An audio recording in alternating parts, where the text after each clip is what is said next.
السلام عليكم ورحمة الله وبركاته.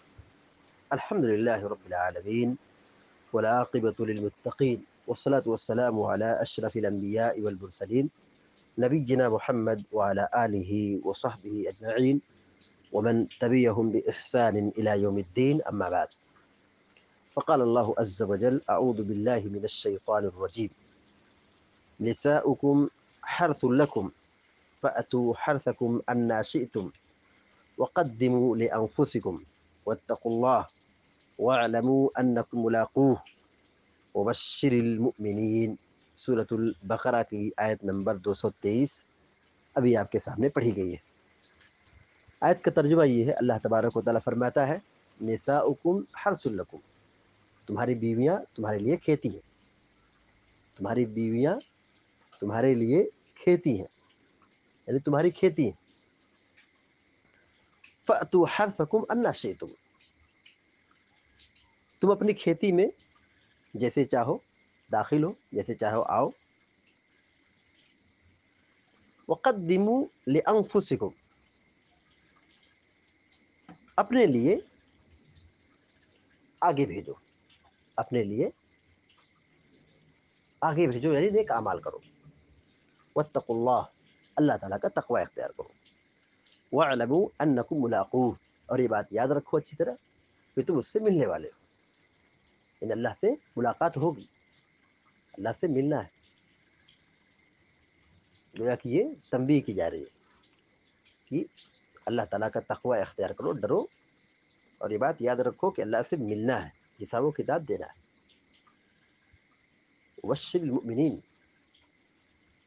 اے نبی آپ مومنوں کو بشارت دے دیے، جنت کی خوشخبری سنا دیجیے۔ یہ آیت کا مختصر ترجمہ اور مفہوم تھا۔ یہاں پر اللہ رب العالمین نے بیویوں کو کھیتی قرار دی ہے۔ یہاں گفتگو بیوی کے بارے میں ہے، گویا کہ شریعت میں نکاح کی تاکید کی گئی ہے۔ اللہ تبارک و تعالیٰ یہ تاکید کر رہا ہے کہ شادی کرو، شادی کرو، کیونکہ شادی کرنے سے نگاہ کی حفاظت ہے، شرمگاہ کی حفاظت ہے، ایمان کی حفاظت ہے، اخلاق کی حفاظت ہے، اور شادی کرنے سے اولاد ہوگی، کیونکہ وہ کھیتی ہے، جیسے زمین کھیتی، اس میں بیج ڈالا جاتا ہے تو اس میں اناج پیدا ہوتا ہے۔ اناج ہم اپنے گھر میں لاتے ہیں، کھاتے ہیں، بازار میں بیچتے ہیں، پیسہ ملتا ہے، تو فائدے کی چیز ہے۔ زمین کھیتی یہ فائدے کی چیز ہے، ایسے ہی بیوی بھی ہمارے لیے فائدے کی چیز ہے۔ اللہ تعالیٰ کیا کہا؟ نساؤکم حرث لکم، تمہاری بیویاں تمہارے لیے کھیتی ہیں،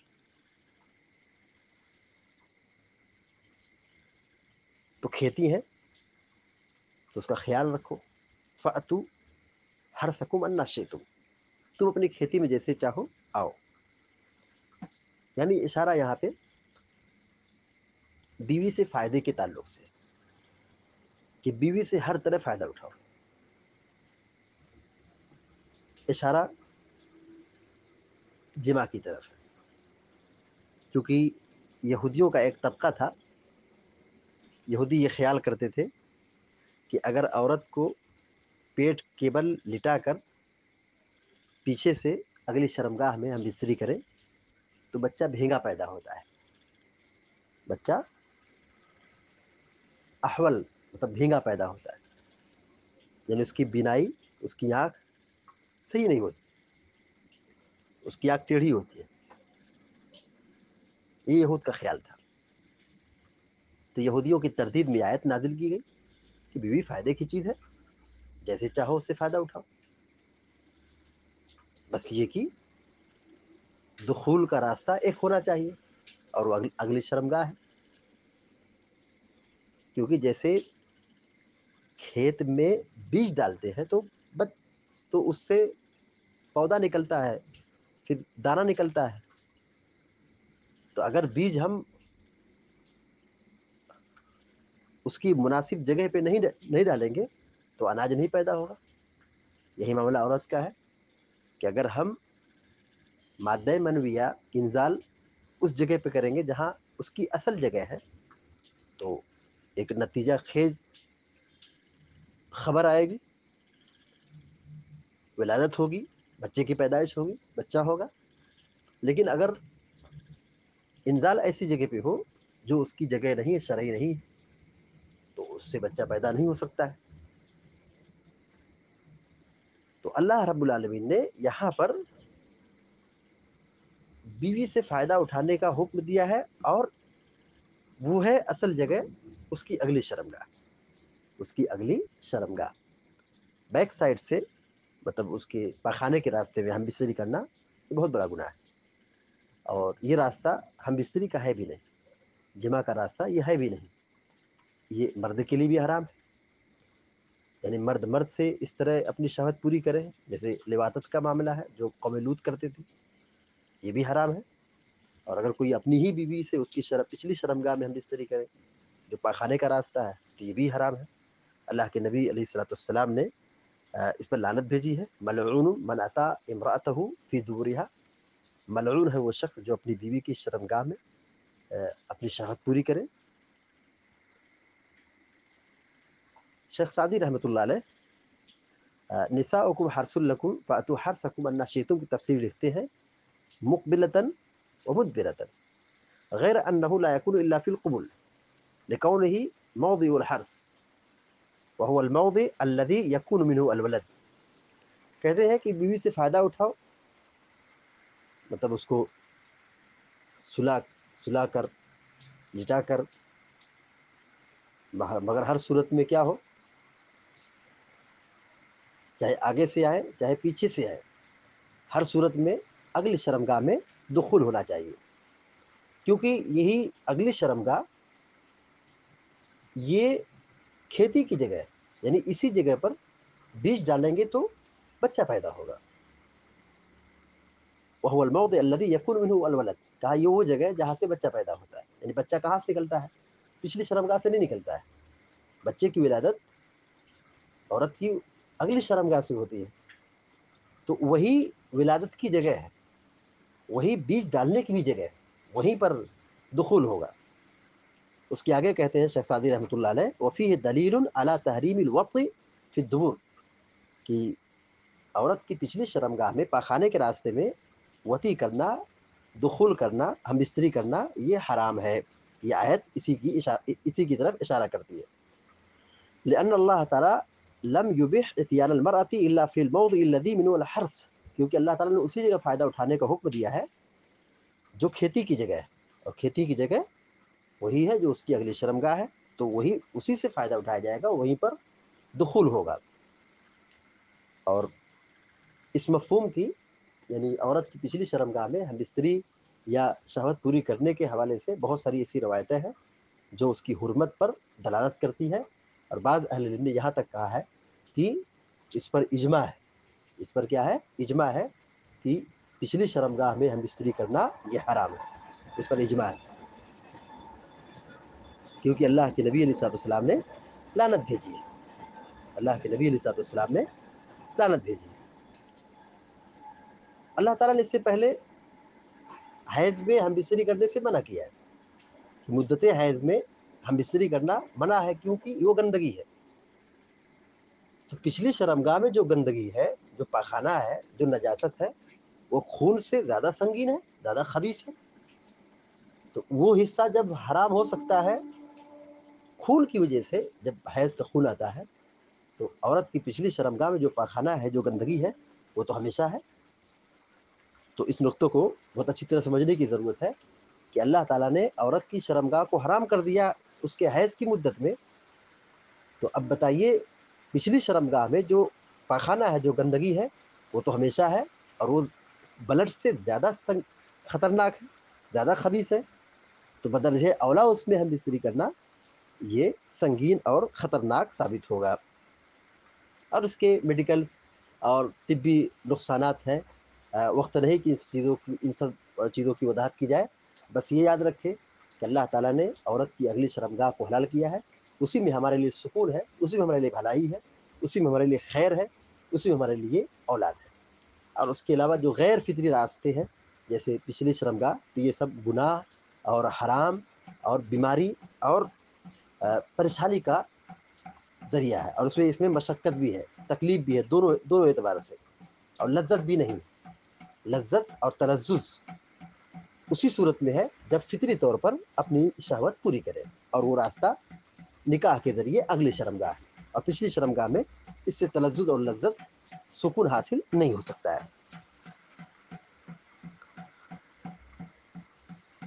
اللہ رب العالمین نے بیوی سے فائدہ اٹھانے کا حکم دیا ہے، کیونکہ اولاد ہوتی ہے۔ تو شادی شدہ جوڑوں کی ایک بڑی کوشش یہ ہو کہ جب وہ اپنی شہوت پوری کرے تو ایک نیک ارادہ رکھے، کہ ایک نیک عزم رکھیں کہ اولاد ہوگی، ہمارے لیے بڑھاپے کا سہارا ہوگی، اور ہماری خدمت کرے گی، ہم اس کو دیندار بنائیں گے، دین کا داعی اور مبلغ اور دین کا خادم بنائیں گے۔ تو اولاد یہ بہت بڑی نعمت ہے، اولاد بہت بڑی نعمت ہے، اور یہ اولاد اسی صورت میں ہوگی جب شادی کریں گے۔ تو شادی کی بھی تاکید کی گئی، شادی کی بھی اہمیت بیان کی گئی، کیونکہ اولاد ہوگی تو یہ ہمارے لیے صدقہ جاریہ ہوگی، یعنی ہم مر گئے، اولاد ہمارے لیے صدقہ جاریہ ہو گئی۔ اور اولاد اگر ہماری زندگی میں وفات پا جائے اور ہمارے لیے وہ دعا کرے، ہماری زندگی میں ہماری اولاد کی وفات ہو جائے اور ہم صبر کریں، تو یہ اولاد ہمارے لیے جہنم کی آگ سے رکاوٹ بن جائے گی، جنت کا سبب بنے گی۔ تو اولاد یہ بہت بڑی نعمت ہے، اور دینی اعتبار سے بہت بڑی اہمیت والی اور بہت بڑی چیز ہے۔ حضرت سلیمان علیہ السلام یا داؤد علیہ السلام، میں یہاں بھول رہا ہوں، دونوں نبیوں میں سے ایک نبی کا واقعہ ہے، غالباً سلیمان علیہ السلام کا۔ ان کے پاس 100 بیویاں تھیں، تو انہوں نے کہا کہ میں سب سے ہم بستری کروں گا اور مجھے 100 اولاد ہوگی، اور 100 اولاد یہ کیا ہوگی، یہ سب شہسوار ہوں گے، مجاہد پیدا ہوں گے۔ تو ایک عزم ہونا چاہیے، ایک جذبہ ہونا چاہیے، اولاد کی طرف ہونی چاہیے۔ حضرت جابر رضی اللہ تعالیٰ عنہ کی نئی نئی شادی ہوئی تھی، اور مدینہ بڑی تیزی سے داخل ہو رہے تھے، کسی جنگ سے جب واپس آ رہے تھے بڑی تیزی سے داخل ہو رہے تھے۔ اللہ کے نبی علیہ الصلوۃ والسلام نے ان کو اشارے میں کہا الکیس الکیس، یعنی اولاد طلب کرو، اولاد طلب کرو، یعنی بیوی سے ہم بستری کرو، تو یہ ایک نیت ہو، ایک ارادہ ہو، ایک سوچ ہو کہ اولاد طلب ہو۔ اور آج کا زمانہ اتنے گھٹیا قسم کے لوگ ہیں جن کی سوچ کیا ہے، چاہے مرد ہو یا عورت، ہم دو ہمارے دو، یعنی بچے کم پیدا کرو، بچے کم پیدا کرو۔ یہ بہت ہی بری چیز ہے، یہ چیز شرعی اعتبار سے درست نہیں ہے۔ اولاد جتنی زیادہ ہوگی اتنا ہی خیر و برکت کا ذریعہ ہوگی۔ اللہ رب العالمین فرماتا ہے وَقَدِّمُوا لِأَنفُسِكُمْ، اپنے آپ کے لیے آگے بھیجو، یعنی نیک کام کرو۔ اور بعض اہل علم نے اس میں سے ایک کام یہ بتایا ہے کہ ہم بستری سے پہلے بسم اللہ پڑھو اور دعا پڑھو، بسم اللہ اللہم جنبنا الشیطان وجنب الشیطان ما رزقتنا۔ امام بغوی رحمۃ اللہ علیہ نے اور امام ابن کثیر رحمۃ اللہ علیہ نے وقدموا لانفسکم کی تفسیر میں اسی دعا کو بخاری کے حوالے سے نوٹ کیا ہے، بیان کیا ہے کہ وقدموا لانفسکم قال یقول بسم اللہ التسمیۃ عند الجماع، اپنے آپ کے لیے آگے کرو، یعنی جمع سے پہلے بسم اللہ پڑھو اور یہ دعا پڑھو اللہم جنبنا الشیطان وجنب الشیطان ما رزقتنا۔ واتقوا اللہ، اللہ رب العالمین فرماتا ہے اللہ سے ڈرو۔ وقدموا لانفسکم میں ہر قسم کی نیکیاں اور اچھے اعمال داخل ہے، اور اس میں سے ایک عمل یہاں ذکر کیا گیا کہ وہ جمع سے پہلے، ہم بستری سے پہلے بسم اللہ پڑھنا اور دعا پڑھنا۔ واتقوا اللہ، اور اللہ تعالیٰ سے ڈرو، اللہ تعالیٰ کا تقوی اختیار کرو، یعنی معاملات میں، حقوق کی ادائیگی میں غفلت کا شکار نہ ہو، اس میں بھی اللہ تعالیٰ کا تقوی اختیار کرو، ڈرو اللہ تعالیٰ سے۔ وَاعْلَمُوا أَنَّكُمْ مُلَاقُوهُ، اور یہ بات یاد رکھو کہ تم اس سے ملنے والے ہو۔ مجھ سے ملنے والے ہو، یعنی اللہ تبارک و تعالیٰ کل قیامت کے دن بندے کو تنہا بلائے گا، بندے کو تنہا بلائے گا اور حساب و کتاب لے گا۔ اللہ اور بندے کے درمیان کوئی دوسرا ترجمان نہیں ہوگا، کوئی اور بات چیت کرنے والا نہیں ہوگا، بندہ ہوگا اور اس کے اعمال ہوں گے، بندہ ہوگا اور اس کے اعمال ہوں گے۔ اللہ تعالیٰ ہر ایک کو تنہا تنہا حساب و کتاب کے لیے اپنے پاس بلائے گا۔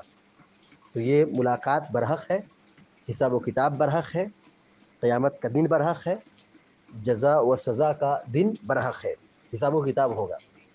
تو گویا کہ یہ آیت ہم سب کو دعوت فکر دے رہی ہے کہ ہمارے دلوں میں آخرت کا خوف ہونا چاہیے، حساب و کتاب کا ڈر ہونا چاہیے، اور یہ چیز ایسی ہے جو انسان کو نیک بناتی ہے، گناہوں سے دور کرتی ہے، نیکی کا جذبہ پیدا کرتی ہے کہ ہم یہاں دنیا میں نیک کام کریں، برائی سے بچیں، کیونکہ حساب و کتاب دینا ہے۔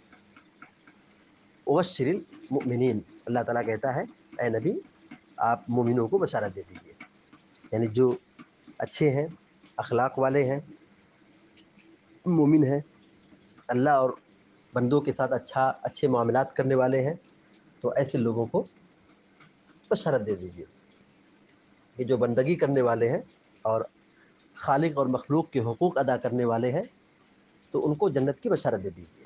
یعنی اللہ تعالیٰ اپنے نیک بندوں سے بڑی محبت کرتا ہے، اور اسی لیے اللہ نے کہا بشارت دے دو۔ تو بشارت کس کو دی جاتی ہے؟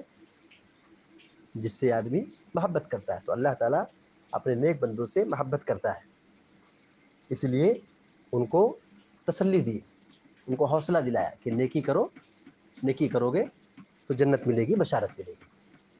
اللہ تعالیٰ سے دعا ہے کہ اللہ تعالیٰ ہم سب کو، آپ سب کو نیک عمل کی توفیق عطا فرمائے، رب العالمین۔ وصلی اللہ علی نبینا محمد وعلی آلہ وصحبہ۔ السلام علیکم و رحمۃ اللہ وبرکاتہ۔